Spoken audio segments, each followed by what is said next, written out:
যখন আমার 2.5 মাস হয় তখন আমার জায়ের মা মধুভাত রান্না করে আনে আর আমি সেটা খুব মজা করে খাই। তো রাতের বেলা শুইছি, হঠাৎই খুব পেটে ব্যথা, ও মা সাথে দেখি রক্ত যাচ্ছে। আমার বরকে ডাকলাম, সে সাথে সাথে আমাকে হাসপাতালে নিল আর বলল বাচ্চা নেই, মিসক্যারেজ হয়ে গেছে। আমি খুব কষ্ট পেলাম। বাবা মা এসেছিল, শরীর অসুস্থ থাকায় ওদের সাথে বাবার বাড়ি গেলাম, 20 দিন ছিলাম। এই 20 দিনে বর 2 বার গেছিল, তাও সকালে গিয়ে বিকালে চলে আসছে। আবার শ্বশুর বাড়িতে আসলাম, দিন যাচ্ছে, সময় পার হচ্ছে আর আমিও আবার বাচ্চার জন্য চেষ্টা করতে লাগলাম। আমার বর খুব বাজে ব্যবহার করতো আমার সাথে, রুমে আসে না, রাতেও আসে না, রাতে সে আরেকটা রুমে ঘুমায়, খুব খারাপ লাগতো। সব সময় আমার জায়ের সাথে হাসি মুখে কথা বলতো, তারা মজা করতো, কোথাও গেলে তারা একসাথে যেত, আমাকে নিত না। বিয়ের 1.5 বছর এভাবেই পার হলো। আরেকটা জিনিস বলি, আমার বর আমার সাথে তেমন সহবাস করতো না, আর সে সহবাস করার সময় খুব দুর্বল থাকতো। আমার বর তো আলাদা রুমে থাকতো আর আমি তো একাই থাকতাম। কত রাত যে ঘুমাইনি তার কোনো হিসাব নেই। প্রায় সময় দেখতাম আমার যা গোসল করতেছে সকালবেলা, আমি কিছু বলতাম না, নিজে থেকেই বলতো আজকে গরম পড়ছে নাকি বেশি। আবার দেখতাম আমার বড় সে সকালবেলা গোসল করতেছে। একবার আমার যা কি সমস্যা হয়, তার বাপের বাড়ি যায় 1 মাস ছিল। আপনারা বিশ্বাস করবেন কিনা আমি জানি না, আমার ঘরটা মনে হয় যেন বেহেশতখানা ছিল। তখন আমার বরের সাথে খুব ভালো সম্পর্ক কাটাইছি। তারপর আমার বর ওই সময়গুলোতে সহবাসের সময় ক্লান্তও হতো না, আবার হাঁপাতোও না। ওই দিনগুলো আমার কাছে স্বপ্নের মতো ছিল। 1 মাস পর সে আসলো, আমার বরকে বলতে লাগলো একবারও আমাকে দেখতে যাওনি, ভালোই সময় কাটাইছো মনে হয়। 2 বছর পর 2007 সালে আমি আবারও কনসিভ করি। ও মা, এবারও সেম কাহিনী। 2 মাসের সময় আমার যা ঘরে মধুভাত রান্না করে, ওই রাতে আমার মিসক্যারেজ। তখন অতটা ব্যাপারটা বুঝিনি, মানসিক ভাবে খুব ভেঙে পড়লাম। এত কিছু হচ্ছে আমার সাথে, কখনো আমি আমার পরিবারকে কিছুই বলিনি। আমার বর কিছু আনলে সব সময় আমার জায়ের জন্য আনতো, আমার জন্য আনতো না। আমি কিছু বলতাম না, চুপচাপ থাকতাম। 2008 সালে আমার ভাসুর দেশে আসে। এরপর আমার যা শুধু ভাসুরকে বলতো কখন যাবা, কখন বিদেশ যাবা।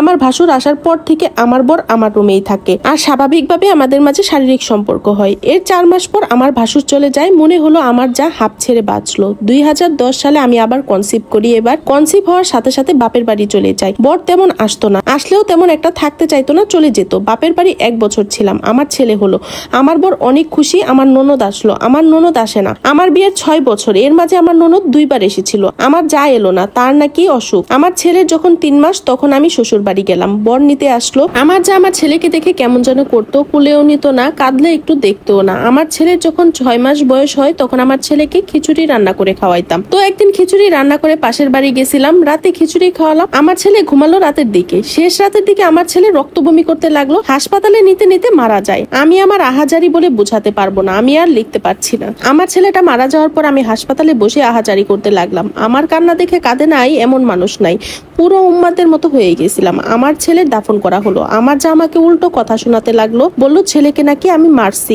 সব দোষ আমার ঘাড়ে দিল। বলল ছেলেকে কি খাওয়াইছে কে জানে, ছেলে মানুষ করতে পারে না, বাচ্চা নিতে কে বলছে, আল্লাহ ভালো জানে। মানে ঘুরে ফিরে সব দোষ আমার। আর আমিও নিজে নিজে মাথা ঠুকতে লাগলাম আর বিলাপ করে কান্না করতে লাগলাম যে ছেলেকে আমি মারছি। আমার বর পাশে না থাকলেও সান্ত্বনা দিয়েছে।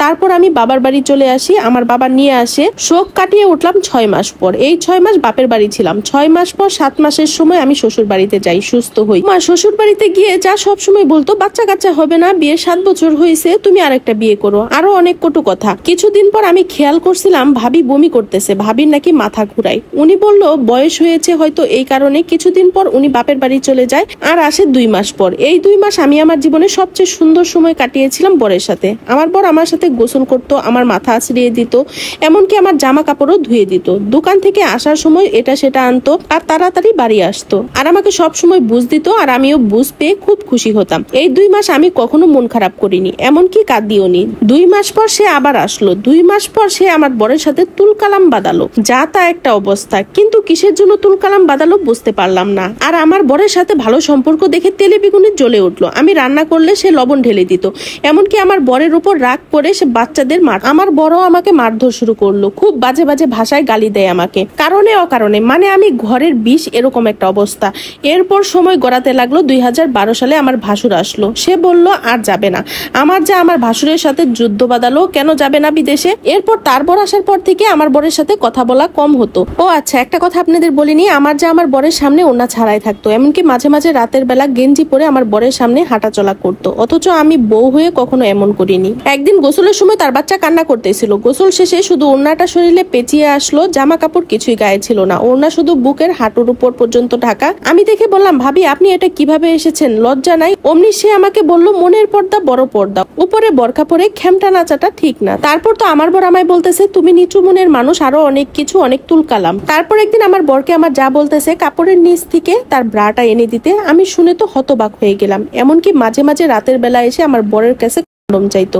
আমাকে বললেও একটা কথা ছিল, তাও আবার আমার বরকে বলতেছে। আমি আর চুপ থাকলাম না, ধীরে ধীরে প্রতিবাদ করা শুরু করলাম। আর এই ব্যাপারটাই আমার জন্য কাল হয়ে দাঁড়ালো। একদিন আমার বরের সাথে আমার ঝগড়া হয়, তো আমরা দুজনে অন্য রুমে ঘুমাই।